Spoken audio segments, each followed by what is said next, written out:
Olá, boa noite. Começa agora o Vaticano News com todas as notícias sobre a Igreja Católica e o Papa Francisco. Hoje você confere uma entrevista de um bispo libanês que fala dos refugiados no país dele.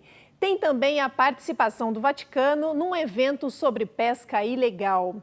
E o Papa Francisco falou aos peregrinos hoje pela manhã e explicou que as dúvidas sobre fé podem ser boas, pois são um sinal de interesse em conhecer mais sobre Deus. Nesta quarta-feira, o Papa Francisco celebrou a tradicional audiência geral dentro de casa, na Sala Paulo VI. Isso não impediu que os peregrinos presentes o recebessem de forma entusiasmada, como sempre. O Papa dedicou a audiência de hoje às obras de misericórdia. Falou sobre aconselhar os que têm dúvidas e instruir os ignorantes. Disse que, com relação às dúvidas, especialmente sobre a fé, não são em si um problema, porque significam que uma pessoa está interessada em aprofundar o conhecimento de Cristo. Penso che qualcuno potrebbe chiedermi, padre, ma io ho tanti dubbi sulla fede, cosa devo fare? Lei non ha mai dei dubbi? Ne ho tante, ne ho tante. Certo che in alcuni momenti a tutti vengono i dubbi che toccano la fede in senso positivo. Sono un segno che vogliamo conoscere meglio e più profondo Dio, Gesù e il mistero del suo amore verso di noi. Ele disse que uma maneira infalível de evitar que as dúvidas sejam esmagadoras é a fé viva na vida cotidiana. Non facciamo della fede una teoria astratta dove i dubbi si moltiplicano. Facciamo piuttosto della fede la nostra vita. Cerchiamo di praticarla nel servizio ai fratelli, specialmente dei più bisognosi. E allora tanti dubbi svaniscono perché sentiamo la presenza di Dio e la verità del Vangelo nell'amore che senza nostro merito abita in noi e condividiamo con gli altri. Ele provou o seu ponto de vista dizendo que Deus não revelou a fé ao mais inteligente ou ao mais sábio, mas sim ao mais humilde. O Papa também explicou a importância de instruir os ignorantes, especialmente as crianças. Pensiamo ad esempio a quanti bambini soffrono ancora di analfabetismo. Questo non si può capire, che in un mondo dove il progresso tecnico, scientifico sia arrivato così alto, che ci siano bambini analfabeti. Questo non si può capire, è una ingiustizia. O Papa Francisco concluiu a audiência recordando aos peregrinos presentes, mais uma vez, o dever cristão de realizar estas obras de misericórdia, um dever que decorre do amor incondicional de Deus. E ainda falando sobre a manhã do Papa Francisco, ele também se encontrou com uma delegação religiosa do Irã. Veja só como foi.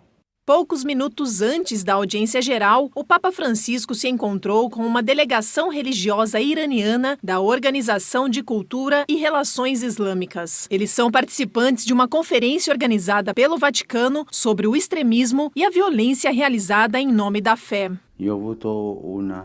A visita do presidente do Irã me deixou muito feliz. Também me deu uma boa impressão de sua cultura, quando recebi uma visita do vice-presidente com um grupo de professores. A reunião com o vice-presidente foi em fevereiro de 2015, enquanto que a reunião com o presidente ocorreu em janeiro deste ano. O Papa Francisco cumprimentou os participantes um a um, incluindo o atual embaixador e o ex-embaixador junto à Santa Sé.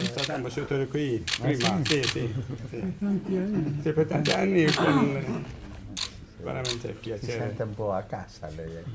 Penso sì, più. Grazie, veramente. Nos últimos anos, o Vaticano vem intensificando o diálogo com o mundo muçulmano, tanto com os sunitas como com os xiitas. Um bispo libanês disse em entrevista que os refugiados cristãos têm sido uma bênção para eles. O Líbano é um dos países que acolhe o maior número de refugiados sírios e, portanto, o mesmo acontece com as igrejas. Desde 2011, o Monsenhor Justinos, patriarca ortodoxo sírio de Antioquia, recebeu centenas de famílias de refugiados cristãos na paróquia dele. Cristo agora nos convida a ajudar estas pessoas, porque, como igreja, a nossa mensagem, a nossa missão não é apenas pregar o evangelho de uma maneira não prática, mas sim pregar de uma forma muito prática. E isso significa ajudar as pessoas nestes casos. Ele rapidamente teve que usar toda a criatividade para aliviar as necessidades dos refugiados que continuavam a tocar a sua porta. É por isso que o bispo busca recursos em várias áreas para restaurar um pouco do que foi perdido. Ele faz isso completando projetos como este, uma residência onde podem viver até 50 famílias. Nossa igreja não é rica, mas abrimos as portas de nossa casa a todos os refugiados e fazemos o que podemos com a ajuda de Deus. O Líbano, no entanto, está em meio a uma grave situação. O bispo disse que a guerra síria teve um impacto severo na economia de seu país. Apesar disso, ele diz que, como cristão, seu dever é ajudar. Este exemplo de generosidade também consolou espiritualmente os refugiados. Uma bênção é dada a nós pelas pessoas que ajudamos. Não somos nós que lhe damos algo. Eles são uma bênção para nós. É por isso que agradecemos a Deus por esta oportunidade de colocar nossa fé em prática. Também entre os refugiados cristãos, tem famílias sírias que fugiram da guerra ou da perseguição religiosa de grupos. Eles são os mártires da vida. Os mártires da vida que a igreja chama de confessores da fé. Os que sofreram perseguição, mas não abandonaram a sua fé, são verdadeiros mártires. Ele diz que todos os dias tem a prova viva de como a divina providência os ajuda, mas também reconhece o impacto da ação humana. Que os poderosos deixem de vender armas, que parem com a guerra e, acima de tudo, ajudem os cristãos a não abandonarem suas terras por causa da fé em Jesus Cristo. O Vaticano participou de um evento sobre pesca ilegal e, junto à Organização para a Agricultura e Alimentação, ele propôs medidas portuárias para impedir os abusos que acontecem nos mares. Veja só.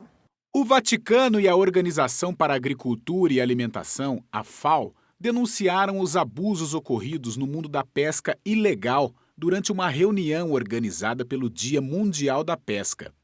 A denúncia não foi apenas sobre a pesca excessiva, mas também para proteger os pescadores, que são obrigados a trabalhar durante meses ou anos no alto mar em situações que às vezes são desumanas, com espancamentos, abuso psicológico e quase nenhum alimento.